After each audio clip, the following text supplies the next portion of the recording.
I'm looking at one of your stories here, business immigration fees to soar under this new proposed rule. Tell us more about that. Well, the fees would go up quite a bit for H-1Bs. You look, those registrations we talked about would go from about $10 to $215 for each registration.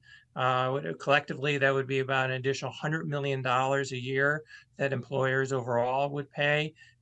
You'd see the H-1B fee for the petition would not quite double, but would go up significantly. There would also be a $600 asylum fee added on for employers for the H-1B, and then when they sponsored them for green cards and also H-1B extensions. So it could get, would get increasingly expensive. Again, that's if this goes through. I think there would probably again be lawsuits filed, particularly questioning maybe the $600 fee, since it has nothing to do with recovering services from employers, but is being used for would be used for a different purpose. So, what else, when we look into 2023, what other changes are you seeing on the horizon that you think people should be aware of, both as individuals and also as employers? Well, I think you're going to continue to see increased battles for talent and where to locate that talent. I think because the United States has made it so difficult, you've seen other countries kind of scoop in to have more attractive policies. Canada, which you mentioned earlier, you have some amazing statistics that we could cite about Canada, that you've seen the number of international students from India has well more than doubled since 2016 on an annual basis, going to Canada. As a result, you've seen the number of immigrants, the permanent residents registered each year in Canada from India has more than doubled.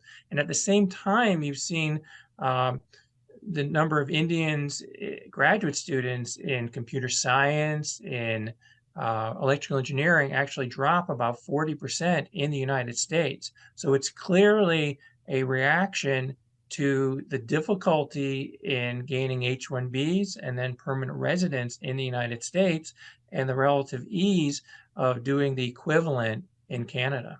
It's been so politicized, Stuart, that it's good to remind people sort of what the gains are here and why the H-1B has been such a powerful driver of economic growth. You mentioned India, Silicon Valley. You look at the number of Indian-born CEOs in this company, Indian-born entrepreneurs. Any sense as to what the cost has been to the economy of not getting this right?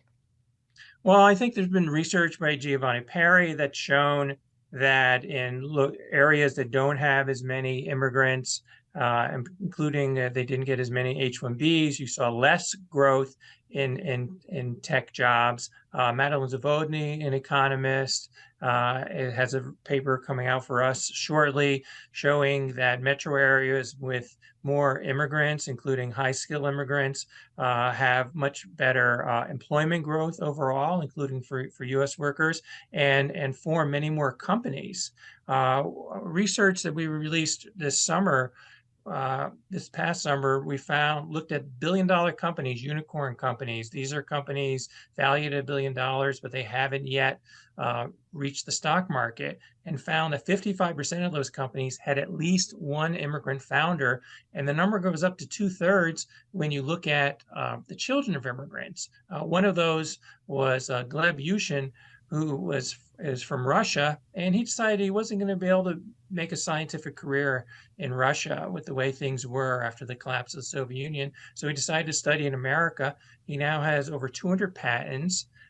He's a professor at Georgia Tech, and he co-founded Scylla Nanotechnologies. And what they're doing is basically revolutionary, and have a revolutionary technology for energy storage for electric vehicles. And they're able to do that and employ hundreds of Americans. And it's clear to him and to others that that's something he would not have been able to do in Russia. So what we find is not only are we getting these benefits to America, but we're also allowing many individuals to really achieve their potential and achieve their own American dream. Let me get tactical very quickly, which is if I'm facing this, let's say as an employer, what can I do in light of the restrictions? I know the wind that's in my face. Is there anything I can do tactically to be more likely to succeed in hiring and taking advantage in a good way of this system? Well, look, all employers are trying to do the best they can to hire U.S. workers when they're available, and then they're able. But when they when they're looking to recruit, they want the best people overall, and so that's usually a combination of U.S. workers and foreign nationals. They're going to recruit on campuses. When you recruit on campuses, if the person's foreign national, you can often have them work first on optional practical training. If it's in a STEM field, that could be for up to 36 months, and the person can have multiple attempts at an H-1B visa. So that would increase the odds that they would be able to stay. But you'd be amazed today, and I don't think our policymakers really appreciate this, at how many even smaller and medium-sized companies have facilities in other countries that they can access and that they get work done, and they would get more work done um, when the U.S. doesn't make it possible for them to have people work here. And I think you're going to see that, unfortunately, if we don't change the laws with the semiconductor industry. I think we want to build more facilities in the United States. I think that's a generally agreed consensus. But if you listen to the semiconductor companies, they'll tell you that they need people, and they need not only U.S. workers, but they're going to need foreign nationals as well from graduate schools. And because if you want to make things in the United States, you're going to need people too. It's always good to be a magnet for talent. Thanks for joining us, Stuart.